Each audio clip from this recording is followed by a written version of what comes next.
O irmão o presbítero Cícero estará trazendo a palavra, a meditação para o nosso coração. Eu queria que você prestasse bastante atenção. Vamos estar atentos ao que Deus quer nos falar e vamos crescer juntos, vamos ser edificados juntos através desse servo de Deus. Vamos orar. Queria convidá-lo a vir aqui à frente.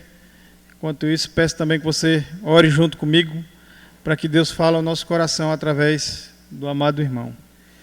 Ó Deus, estamos aqui todos prontos a ouvir a Tua verdade, Senhor, a Tua palavra.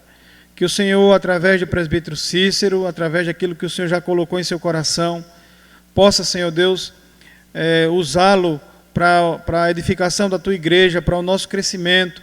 Que o Senhor cresça através da ministração do Teu servo nessa noite. Que o Senhor o capacite e o direcione pelos caminhos da verdade, pelas veredas da justiça, por amor ao Teu nome. É isso que nós já te pedimos e agradecemos em nome de Jesus. Amém. Graças e paz, irmãos. Boa noite. Boa noite. Vamos abrir nossas Bíblias no Evangelho de Mateus, capítulo 5, o mesmo texto que nós lemos domingo pela manhã. Vamos meditar um pouco mais nesse texto. Um dos destaques do texto que o pastor leu inicialmente, João 17, né, é que Jesus Cristo ele roga ao Pai que não nos tire do mundo, né? Não nos tire do mundo.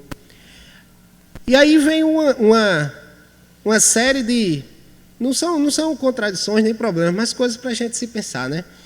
Cristo disse que roga que o Senhor não nos tire do mundo. Mas também diz que nós não somos do mundo. Nós não somos deste mundo, porém nós estamos nesse mundo. E aí, como a gente conciliar essas coisas? Aí a pergunta é, como o crente deve se relacionar com o mundo? Poderia até ter uma outra pergunta antes, né? O crente deve se relacionar com o mundo? Se sim, então como? Mas vamos para a leitura do texto e a gente vai, na medida que a gente for estudando e falando aqui, os irmãos também podem falar, tá certo? Quinta-feira passada eu fui para Fagundes, não foi esse texto, né? Eu deixei para falar no final, o povo falou, perguntou, quase que eu não saía de lá, né? Mas vamos então ao texto. Quem não estava domingo pela manhã, a gente também dá uma geral. Capítulo 5 de Mateus, a partir do versículo 13. Vós sois o sal da terra. Ora, se o sal vier a ser insípido, como lhe restaurar o sabor? Para nada mais presta, senão para lançado fora, ser pisado pelos homens. Vós sois a luz do mundo. Não se pode esconder a cidade edificada sobre um monte, nem se acende uma candeia para colocá-la debaixo do alqueire, mas no velador, e alumia a todos os que se encontram na casa. Assim, brilhe também a vossa luz diante dos homens, para que vejam as vossas boas obras e glorifiquem a vosso Pai que está nos céus. Nós falávamos no domingo que, às vezes, esse texto é mal interpretado na ideia de que há uma possibilidade de orientação para que nós sejamos sal da terra e luz do mundo. E nós dizemos que não, o texto diz que nós somos, não é para nós sermos. Nós somos sal da terra e luz do mundo. E aí não há possibilidade do crente não ser sal da terra, do crente remido em Jesus Cristo não ser luz do mundo. Lembra que nós fomos lá também para o texto de 1 Pedro 2, versículo 9. Vamos para lá, para o pessoal que não estava na domingo de manhã. Primeira carta de Pedro, capítulo 2, no verso 9, um texto bem conhecido, falado também, diz assim: Vós, porém, sois raça eleita e sacerdócio real, nação santa, povo de propriedade exclusiva de Deus, a fim de proclamar as virtudes daquele que vos chamou das trevas para a sua maravilhosa luz. Se nós somos luz do mundo, como é que faremos o que diz o verso 16? Assim brilhe também a vossa luz diante dos homens, proclamando as virtudes daquele que nos chamou, proclamando as virtudes do Evangelho, proclamando as virtudes do Senhor Jesus Cristo. É assim que nós devemos nos relacionar com o mundo. Lá em Filipenses capítulo 2, versículo 9, Paulo diz que nós somos o quê? Quem lembra a palavra que tinha lá? Luzeiros, né? Vamos lá então para a gente conferir se o pastor acertou. Filipenses capítulo 2,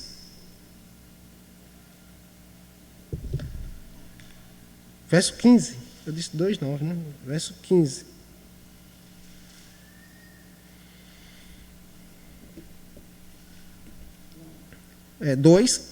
Filipenses 2, 14 e 15. Ó. Fazei tudo sem murmurações nem contendas, para que vos torneis irrepreensíveis e sinceros, filhos de Deus, inculpáveis, no meio de uma geração pervertida e corrupta, na qual resplandeceis como luzeiros do mundo. A ideia de nós resplandecer como luzeiros, a ideia de que onde nós estamos, há ao redor trevas. Se eu acender um fósforo aqui, não vai fazer diferença nenhuma. Por quê? Porque aqui está repleto de luz. Mas se a gente apagar tudo, como o dia já faltou energia aqui, Diego foi ali, pegou o carro, ligou os faróis ali, botou aqui para dentro, fez diferença, não foi? Está lembrado, Diego? Então, o luzeiro, ele só vai resplandecer realmente onde há trevas. A questão é que aqui a posição e a colocação de onde o crente está, nesse mundo que jaz no maligno, que está absorto nas trevas, está perdido nas trevas. E nós, como igreja, somos luzeiros desse mundo. E como viver como luzeiros desse mundo? Como a nossa luz deve brilhar diante dos homens? Através das nossas boas obras.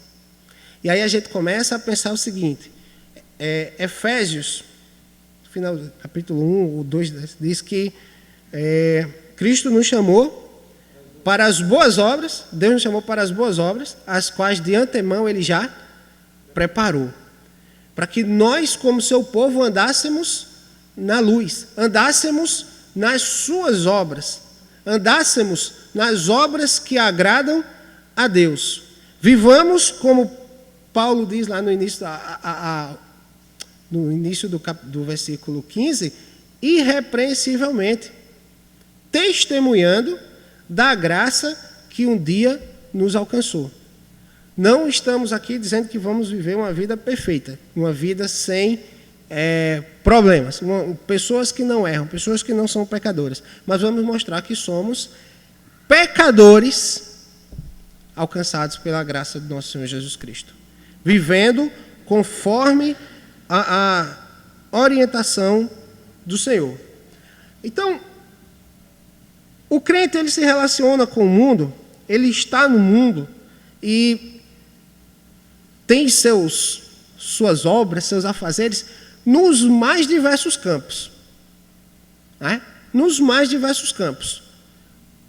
No trabalho, na família, e nas mais diversas áreas da vida. Política, economia, artes, lazer, entretenimento, tudo isso. Tudo isso são formas do homem se relacionar. Agora, quando nós pensamos, aí existe um aspecto separado, né? Lazer, ciência, parará, cultura. Aí esse é que é o problema. A gente acha que cultura é alguma coisa extra essas que nós falamos. E quando nós pensamos em responder a seguinte pergunta: como o crente deve se relacionar com a cultura? Como o crente deve se relacionar com a cultura? A gente pode responder essa pergunta imediatamente? Sim ou não?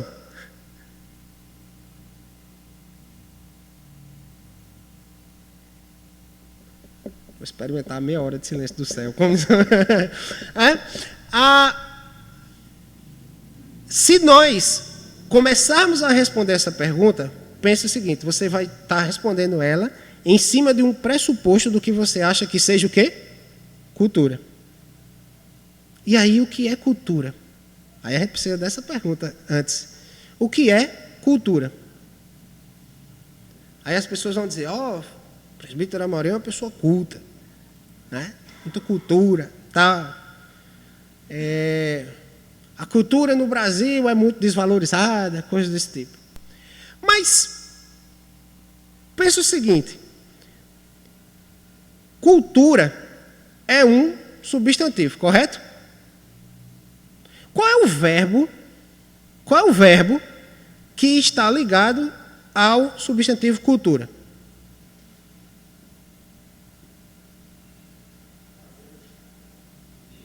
Cultivar. Cultivar. Né? Então, desenvolver cultura é cultivar. Abra sua Bíblia em Gênesis.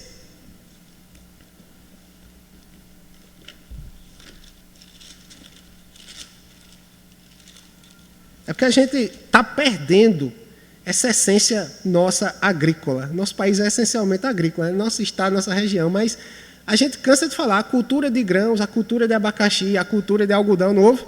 Né? Nos anos 80, de vez em quando, a gente ouvia. Eu era do tamanho de Levi, viu? A praga do bicudo devastou a cultura do algodão, não sei onde. Lembra? Lembram não, né? Isso é tudo novo. Gênesis. Eu disse 4, foi? Não. Não disse não, foi?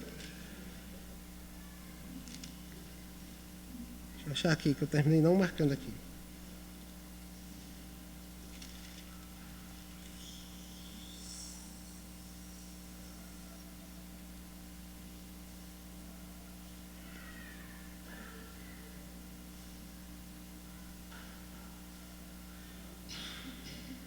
Aqui. Capítulo 2, Gênesis capítulo 2, versículo 15. Gênesis 2, 15. Tomou, pois, o Senhor Deus ao homem e o colocou no jardim do Éden para o quê? O cultivar e o guardar. Para o cultivar. Então, o que é que Deus estava dizendo a Adão? Adão, desenvolva cultura. Desenvolva cultura. Organize esse negócio aí. Né? Alguns estudos começam até a colocar a ideia de Adão como vice-gerente da criação. Né? Adão, tome conta disso daí. Desenvolva cultura. Organize os negócios. Uma vez, vendo uma palestra do pastor Mauro Marcha, é como se ele dissesse: Adão, você tem que botar cerca, meu filho, senão os elefantes vão pisar na plantação de tomate, senão o negócio vão bagunçar aí. Deus estava dizendo para Adão: Adão, trabalhe. Você tem que trabalhar. Desenvolver cultura é trabalhar. Então, como o homem deve se relacionar com a cultura? O homem relaciona-se com a cultura relacionando-se com a criação. É assim que ele se desenvolve cultura. É assim a relação que o homem deve ter com a criação. Como? Desenvolvendo cultura. Trabalhando. E a ideia, o pastor Sivaldo falou isso aqui, né, na reunião de casais, quem estava. A ideia disso aqui, isso aqui é antes da queda. Então já tinha trabalho antes da queda. A ideia de que trabalho era uma maldição, não. Ela, em muitos aspectos, torna-se uma maldição por causa do pecado. Mas trabalho é uma bênção dada por Deus para o homem desenvolver, para o homem crescer, para o homem agradar a Deus, relacionando-se com a criação. Veja como a força a maldição do pecado é terrível. Deus colocou o homem no jardim para que ele se relacionasse com a criação, para que ele desenvolvesse cultura, para que ele desenvolvesse a criação, dominasse sobre ela, sujeitasse, né, sobre animais, sobre tudo, sobre os animais do rio, da terra, tal, dos mares. Desenvolvesse cultura e dominasse. Com o pecado, essa relação passa a ser, em vez de uma bênção para o homem e para a criação, passa a ser uma maldição. Porque o homem passa a desenvolver as coisas, não para a glória de Deus, mas para si, né? E se é possível que ele tire do seu semelhante, ele vai tirar. Se é possível que ele mate o seu semelhante por um quinhão de terra, ele vai fazer. Né? E ele não trata a criação como deve, mas sim destruindo. A relação que era de domínio e de cuidado agora é de destruição. Agora é de destruição. Tudo isso por conta do pecado. Então, vamos pensar agora nessa questão aqui do trabalho. Quando nós estamos trabalhando, quando nós estamos desenvolvendo nossas atividades, precisamos lembrar que nós estamos continuando, né, o mandato que Deus deu a Adão, desenvolver cultura. Nós chamamos na teologia do pacto de mandato cultural. O pessoal da UMP tem estudado isso aí na EBD. Foi um dos mandatos que Deus deu. Nós temos o mandato social, o mandato espiritual e o mandato cultural, que é como ele se relaciona com a criação. Então, quando eu estou lá no meu trabalho, eu estou desenvolvendo cultura. E aí precisamos pensar o seguinte: a cultura, ela vem de onde? A cultura, ela vem de onde? Se Deus colocou o homem no jardim e disse a ele: olha, você tem que cuidar, guardar e cultivar. E aí nós precisamos entender que toda cultura, ela procede de Deus. Toda cultura, ela procede de Deus. Vá ainda em Gênesis aí, olha o versículo 4, capítulo 4, perdão.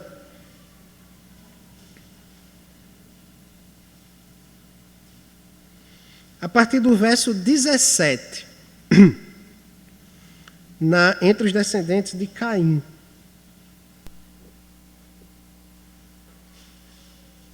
E coabitou Caim com sua mulher, ela concebeu e deu à luz a Enoque. Caim edificou uma cidade e lhe chamou Enoque, o nome de seu filho. A Enoque nasceu de Irade, Irade gerou a Meljael, Meljael a Metusael, e Metusael a Lameque. Lameque tomou para si 2 esposas, o nome de uma era Ada, a outra se chamava Zilá. Ada deu à luz a Jabal. Este foi quem?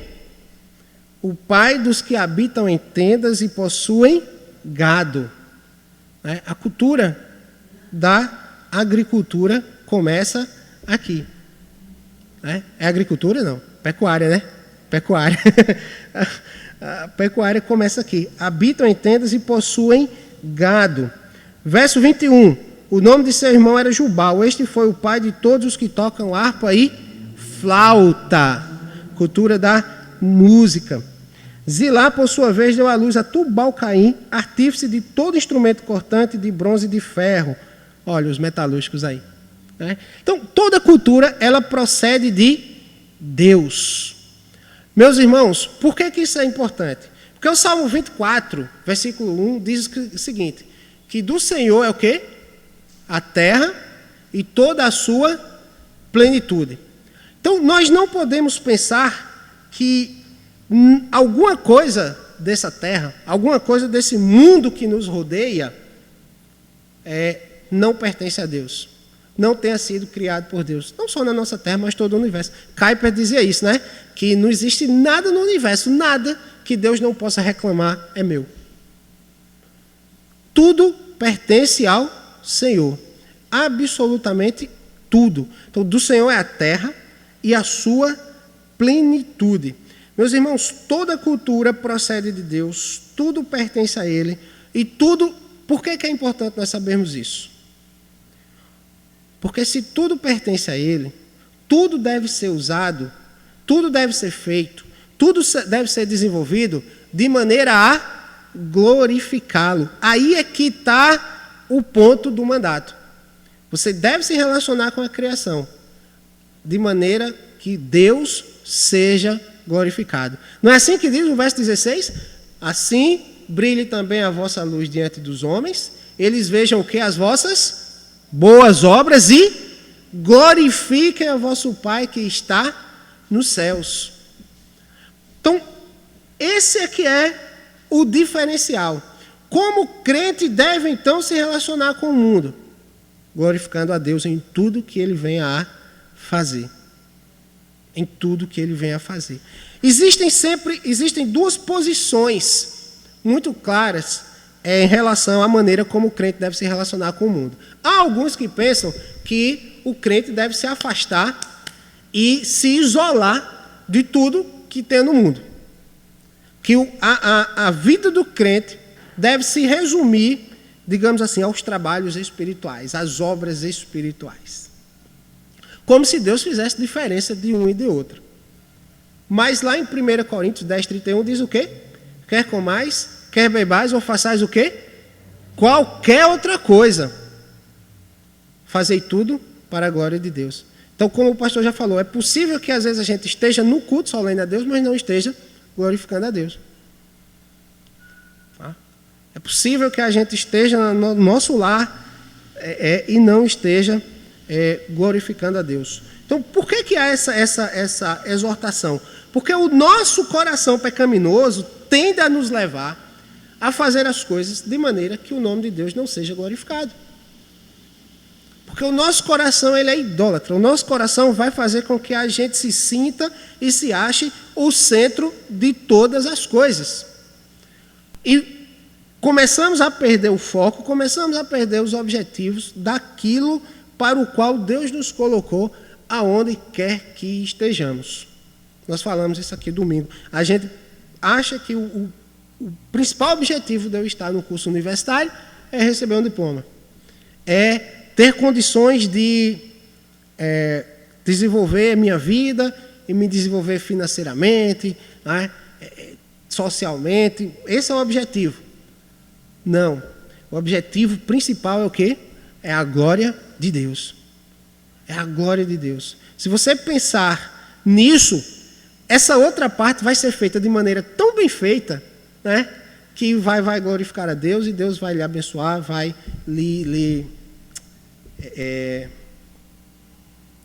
vai lhe dar o que você precisa. Vai lhe dar o que você precisa, porque Ele não nos deixa sem o necessário, sem aquilo que nós precisamos para a nossa vida. Quando eu estou lá no meu trabalho, pensando no meu salário no fim do mês ou no início do mês, né, meu foco está errado. Meu foco está errado. O meu foco deve ser a glória de Deus. Deve ser obedecer ao mandato que Deus nos deu. Eu não posso viver de maneira isolada, afastada do mundo, né? Porque fere até o princípio da oração de Jesus que nós lemos aqui, né? Cristo, como nós falamos, ele roga para que Deus não nos tire do mundo, mas que a gente venha a glorificar a Deus, assim como Cristo glorificou enquanto estava aqui. Como é que nós glorificamos a Deus, meus irmãos? Vivendo uma vida que glorifique o nome dEle. Aí, tudo bem, eu tenho que fazer isso. Qual é, então, a norma para isso? A norma para isso. Calvino, ele dizia que as Escrituras eram a norma para toda existência. Toda existência. Lutero, ele enfatizava mais a questão das Escrituras necessárias para a salvação. Cuidado, estava lendo o texto, estudando para isso aqui, o cara disse, o pessoal vai crucificar Lutero agora, ok? Lutero ele não dava muita importância a esse ponto. Agora, cuidado, vamos situar direitinho. A grande briga de Lutero era pela questão da justificação pela fé somente. Lá. Calvino vem depois e consegue agora, de maneira brilhante também, fazer com que o evangelho alcance todos os ramos da vida. E mostrando isso aí biblicamente. Ou seja, o Evangelho não é a norma somente para a nossa salvação, mas para toda a nossa existência. Para toda a nossa existência. Então, segunda carta de Paulo a Timóteo. Vamos lá.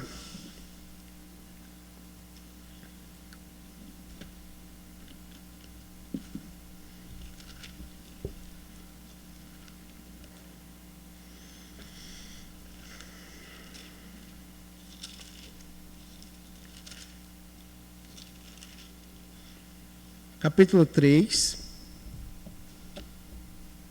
versos 16 e 17.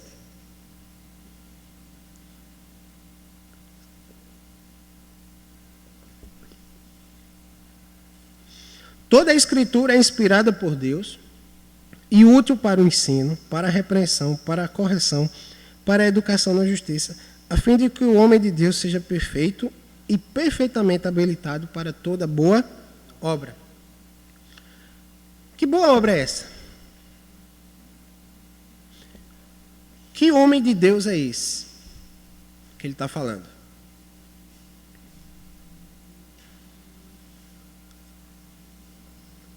É todo crente, meus irmãos. Todo crente. E toda boa obra é essa? A obra que Deus colocar nas nossas mãos para fazer. Então, quando eu preciso me relacionar com a criação, eu tenho que fazer isso de maneira que glorifique a Deus. Ok. Como é que eu vou fazer isso? O salmista lá, falando lá no Salmo 119, ele diz: como o jovem manterá puro o seu caminho? Observando segundo a tua palavra. A palavra de Deus é a norma, como Calvino falava, para toda a existência. Então, tudo que eu faça, tudo que eu venha a deixar de fazer, tem que ser pautado nas Escrituras. Olha, uma coisa interessante. Deus é o Criador de todas as coisas? Sim. Por quê? Porque é. Ora, porque Ele nos comunicou, né? Isto através de quê? Da sua palavra. Da sua palavra. E a Bíblia é a nossa única regra de fé e prática. Então, tudo que nós cremos, tudo que nós vivemos, inclusive a respeito de Deus, não é como se Deus estivesse aqui e a palavra dele aqui. Né? Então, eu tenho coisas separadas. Não, Deus se revelou a nós através da sua palavra. Então, quando eu vou pensar acerca de família, eu tenho que pensar em cima do que a palavra de Deus diz, e não do que eu penso, e não do que eu deixo de pensar, e não do que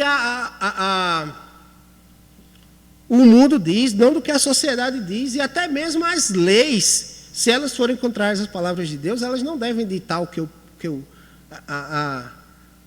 eu devo pensar e agir sobre família. A Bíblia diz que o casamento, ele é entre homem e mulher, ele é indissolúvel, certo? E ele deve ser o lugar de prazer sexual do homem e da mulher. Então, pode arrodear o que for. Eu não posso sair desse escopo para pensar o que seja casamento, para afirmar o que seja casamento. Sabe qual é a diferença? O grande problema é que até mesmo muitos crentes e muitos cristãos, quando perguntados acerca das coisas do mundo, a resposta começa assim: na minha opinião, não é assim? Na minha opinião o quê, meu irmão? Na minha opinião, nada. Segundo as Escrituras, as coisas são assim, assim, assim. Isso é que deve ser o nosso pensar. Isso é que deve carregar de cargas o nosso trabalho, o nosso labor, a nossa vida diária. Então, os valores do reino de Deus, eles vão se apresentar na nossa vida no cumprimento deste mandato. Eu devo trabalhar muito bem, né? E devo fazer as coisas bem feitas, né? Porque Deus é um Deus organizado. Nossa, como eu peco em desorganização. Deus é um Deus organizado, Deus é um Deus harmônico, Deus fez as coisas bem feitas, tudo encaixado, tudo funcionando de maneira de como Ele desejava. E nós devemos trabalhar com a mente nisso, né? Trazendo, nas palavras gregas, olha, trazendo o cosmos a esse caos. As palavras lá de Gênesis, né? Que havia caos, né? Mas Deus veio com o cosmos. A palavra cosmo é que traz organização, traz estética, né? O caos é a desordem total, né? A desordem. O cosmos, inclusive, já falei isso, né? As mulheres aí, a palavra cosmético vem de onde? Né? Daí, dessa palavra, vem corrigir o caos. Tem caos que... Então, o cosmos vem corrigir o caos. Então, nós, através das nossas vidas, através do nosso viver, conforme o Evangelho, devemos trazer cosmos, ordem a esse caos. Através de quê? De viver segundo os princípios da palavra de Deus. No meu trabalho, na condução do meu lar, na minha relação com toda a criação que Deus nos deu. Então, essa boa obra, né, às vezes é esquecido, porque muitas vezes você acha que esse texto aqui, por Paulo estar falando para Timóteo, só se aplica aos missionários, aos pastores, né? Como se nós não fôssemos missionários. Mas para todo crente, aonde quer que ele esteja. E aí, afastar de vez essa ideia, meus irmãos, que nós não somos do mundo. Nós somos do mundo, mas do mundo físico, né? Mas nós não estamos vivendo conforme os valores do mundo. E aí o mundo como esse sistema de valores que sempre são contrários aos valores do reino de Deus. É difícil? Não. É impossível. A verdade é essa, é impossível. E nós só podemos fazer pela graça de Deus que opera em nós. Pela graça de Deus que opera em nós. E aí nós saímos daquele velho cerco de um evangelho pobre, de um evangelho que é ditado naquelas coisas do pode e não pode, pode e não pode. Quantas vezes eu já ouvi isso? O crente pode fazer isso? O crente pode fazer aquilo? E isso é um pensamento geral na igreja. O crente pode isso, o crente pode aquilo. E aí ela vai perguntar para quem? O pastor. Porque o pastor disse que podia, então, né? Mas na verdade ele só quer que alguém, né? Alguém, independente, que referência, diga, não, mas então pode. A palavra de Deus é muito clara, né? A palavra de Deus é muito clara. E muitas vezes, quando as pessoas vêm perguntar coisas desse tipo, né? Ontem, por exemplo, eu estava com uma certa angústia de tomar uma decisão, pedi um conselho ao Rodrigo, tal. Beleza, mas aí a coisa não é assim, eu posso fazer isso, eu posso fazer aquilo, né? Muitas vezes, a resposta, ele sabe qual é, mas ele não quer ouvir. Ele quer ouvir de alguém a resposta que ele deseja no seu coração. Sabe? Pastor, a gente pode ouvir música do mundo? A história, eu só ouvir música do mundo, tal. Meu irmão, a palavra de Deus nos orienta quanto a tudo. Né? Nós lemos lá, quer comais, quer bebais, fazei tudo para a glória de Deus. Como é que você vai fazer isso?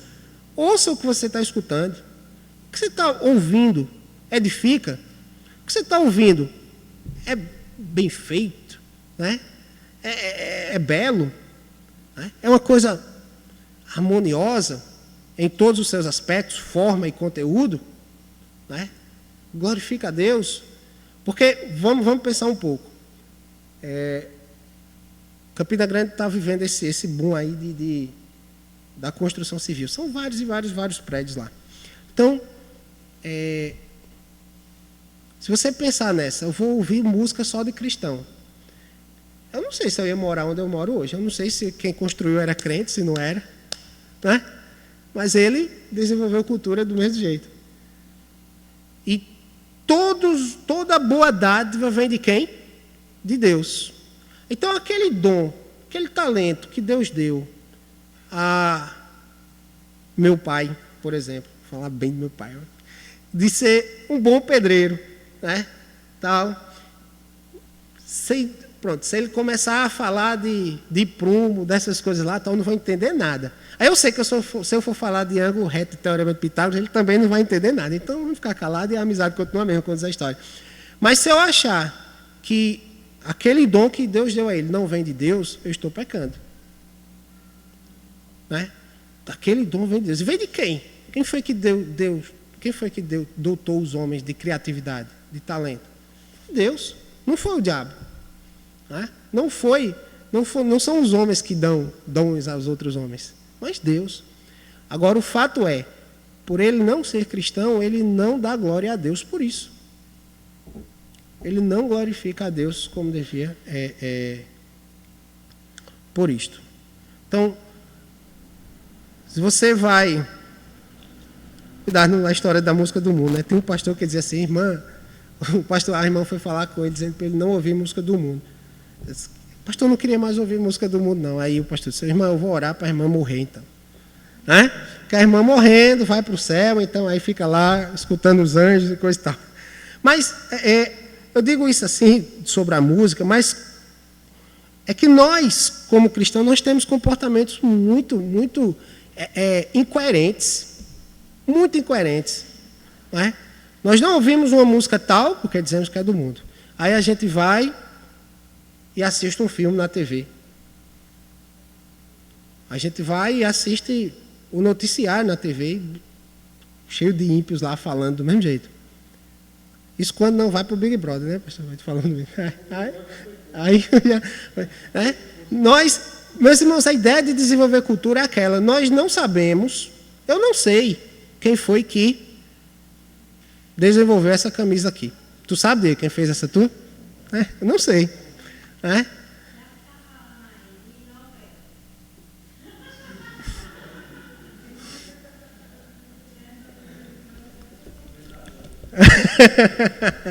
Irmã, de maneira geral, eu não aconselho não, mas, vê, como é? As USB, carrossel.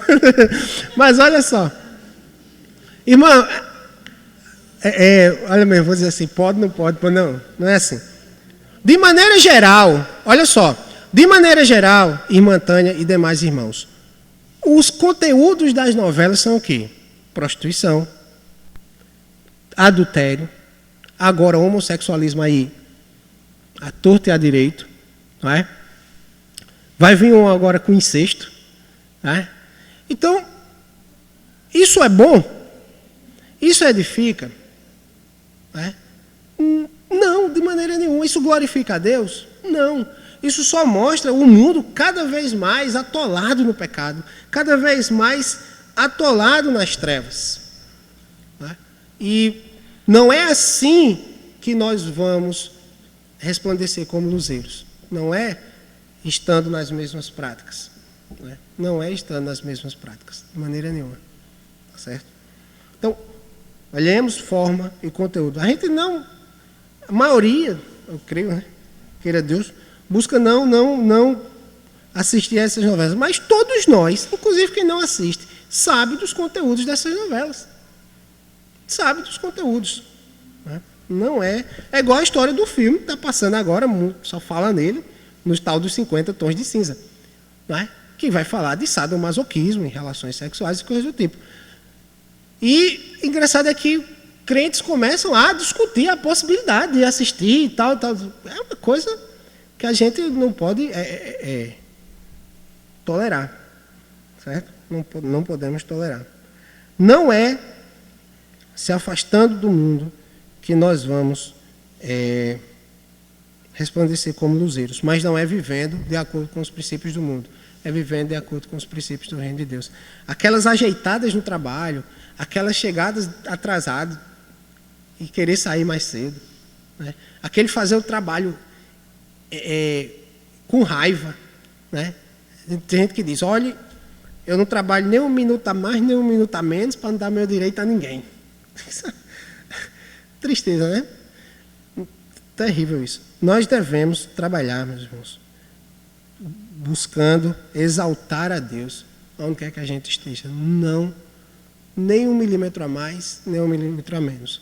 O nosso coração pecaminoso vai nos levar muitas vezes a viver longe disso, a viver contrário a isso. Mas que o Espírito Santo nos admoeste, traga arrependimento ao nosso coração e a gente volte para os trilhos das Santas Escrituras. A ideia de se afastar pode trazer danos terríveis. Essa é uma prática na maioria dos ambientes pentecostais, por exemplo. A ideia de que o crente é separado do mundo, e aí parece que não entende a ideia da separação, e não vai tudo acerca do que não seja, aí abre aspas, espiritual, fecha aspas, é banido, é tomado como de menor importância. E aí, deixa eu ver aqui, eu não sei, acho que não, só tem o do professor aqui, né? Felipe ali da aula. Olha, se eu fosse contar os crentes colões, era igual o João Batista disse, não ia ter livro, não ia ter papel no mundo para terminar não a lista. Certo? E mais, teve uma vez que aí eu já era recém-convertido, né? E recém-convertido a gente ainda está no pode, muitas vezes. E uma irmã chegou e disse, olha, numa prova de matemática, não, tudo ajuda a ler? Eu disse, não. Você tem dúvida? Vamos aqui, a gente ajuda, tal. Não, isso não é de Deus, não. Isso é até pecado. A pessoa precisando, a pessoa não ajuda. Você está vendo? É uma coisa assim, que a gente brinca, assim, acha engraçado, mas lá no dia a dia acontece demais. O povo acha que não tem nada demais. E aí vai reclamar dos pastores que roubam por aí, dos pastores que extorquem o povo, né? Dos pastores que fazem coisas erradas, do ladrão lá da Operação Lava Jato, mas o cara está se corrompendo do mesmo jeito. E o pior, cristãos. Né? Cristãos. Certa vez, na universidade, eu lembro de uma disciplina Física 3. A professora ela deixava a gente usar o livro na prova. Só que dessa vez eu não peguei o livro na biblioteca, nada. E aí eu fiz porque o pessoal só usava o livro para ver as fórmulas. Eu fiz as fórmulas numa folha e levei. A professora disse, não deixe não. Mas professora, só as fórmulas tem livro. Então não deixo. E aí, se tiver o livro eu deixo. Mas, então pronto. Eu guardei e tentei me virar lá. Resultado, olha, foi um desastre a prova. E para piorar a situação, a professora pediu que uma das secretárias ficasse lá enquanto ela resolvesse esse negócio. Olha, a primeira coisa que a secretária disse, pode colar aí, quando ela vier eu digo. Mas, rapaz, olha a que ponto chega a corrupção. Né? Eu não vou dizer que meu coração não ficou tentado, não. Ficou e muito. Né? Porque eu estava muito mal na prova. Mas aí eu entreguei. E ela disse que não. Disse, não, rapaz, fica aí com os meninos. Não, eu vou entregar. Entreguei. Quando eu dei 3... Olha como foi séria a coisa. Quando eu caminhando lá, saiu um cara de dentro da sala. Disse, rapaz, volta que a gente faz. Eu disse, não. Mas, olha, é uma coisa assim incrível, rapaz. A corrupção, a tristeza do coração do homem. E eu vi, infelizmente, muitos irmãos nossos fazendo aquilo. Né? Irmãos nossos fazendo aquilo. Para não dizer que eu não pequei, em outras situações, já depois convertido, em vez de colar, não. Colar sempre foi meu, medroso. Mas dar cola eu dei, eu mesmo. Mas aí, tá errado do mesmo jeito. Tá errado. É um testemunho terrível, porque a gente separar, achar que aquilo ali não tem nada a ver com a nossa relação com Deus, com o que Deus nos deu para fazer, né? Com o que Deus nos deu para fazer, a fim de que o nome dele seja glorificado, nós estamos pecando. E aí chega no domingo à noite, cheio de santidade, e labachúrias e tudo mais. Não dá. Não podemos viver dessa maneira. Certo? Devemos viver conforme os princípios do reino de Deus. Mas se eu tenho um ímpio que faz um trabalho bem feito, é responsável e até melhor do que eu no que faz, é possível isso acontecer? Conheço muitos professores aí que eu acho que são muito melhores que eu. Eu acho não, eu tenho certeza. Então, qual a diferença? A diferença é que o ímpio, ele não dá a glória a Deus pelo que ele fez. Ele está lá desenvolvendo sua cultura quando ele faz, caramba, eu fiz. O crente, ele deve dizer, pela graça de Deus eu pude fazer isso. Pela graça de Deus eu pude fazer isso. Por isso que lá em Romanos 3,23 está lá, destituídos estão da glória de Deus. A ideia de glorificar a Deus em todas as coisas. O ímpio, ele não glorifica a Deus. Então, meus irmãos, que a gente viva conforme esses preceitos. Vivendo para a glória de Deus. Até o tema do acampamento. Né? Vivendo para a glória de Deus. Né? Vivendo uma vida de santidade, de renúncia, sabendo que vai ser difícil. Vai ser difícil.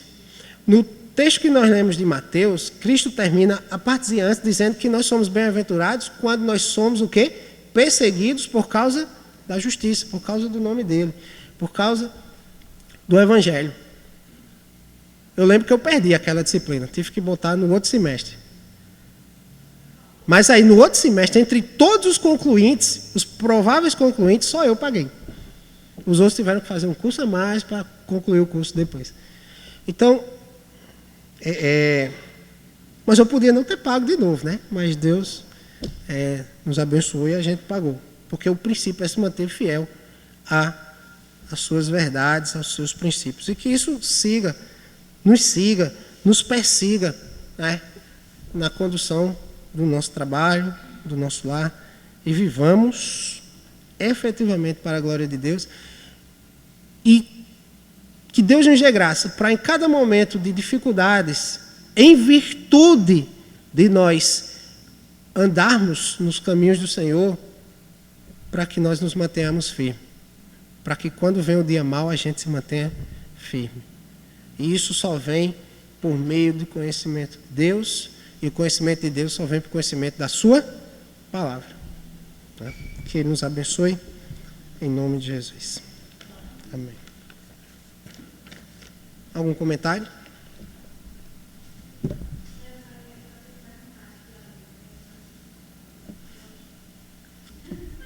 Eu também não.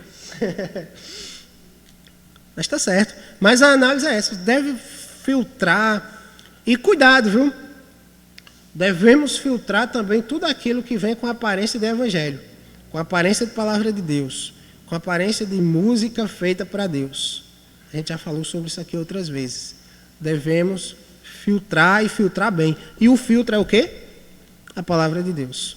O que não couber aqui, não deve caber na sua mente, não deve caber no seu ouvido, não deve caber na sua boca, não deve caber no seu viver. Amém? Vamos orar? Senhor, nós te damos graça pela tua misericórdia, que nos alcançou, que nos resgatou e nos colocou para vivermos as tuas obras, Senhor, aquelas que devem glorificar o teu santo nome. Sabemos das dificuldades, sabemos de que vivemos na contramão desse mundo, dos valores desse mundo, que muitas vezes pode trazer desconforto para nós, perdas, mas, ó Pai, dá-nos força em Jesus, porque uma vez tendo posto a mão no arado, nós não podemos olhar para trás, como diz a tua palavra. Nos ajuda, hoje e sempre, pois sem ti nada podemos fazer. Que esse aprendizado dessa noite nos leve a refletir a meditarmos e a observarmos a nossa vida conforme os teus mandamentos, pela ação do teu Santo Espírito, para a glória do teu nome, em nome de Jesus. Amém. Amém. Pastor. Amém. Irmãos, recebam a bênção do Senhor. Que a graça do nosso Senhor e Salvador Jesus Cristo, que o amor de Deus, nosso eterno, soberano e bondoso Pai, que as doces e as alegrias do Espírito Santo do Senhor esteja conosco, o povo de Deus aqui reunidos, desde agora e para todo sempre. Amém. Deus abençoe, irmãos.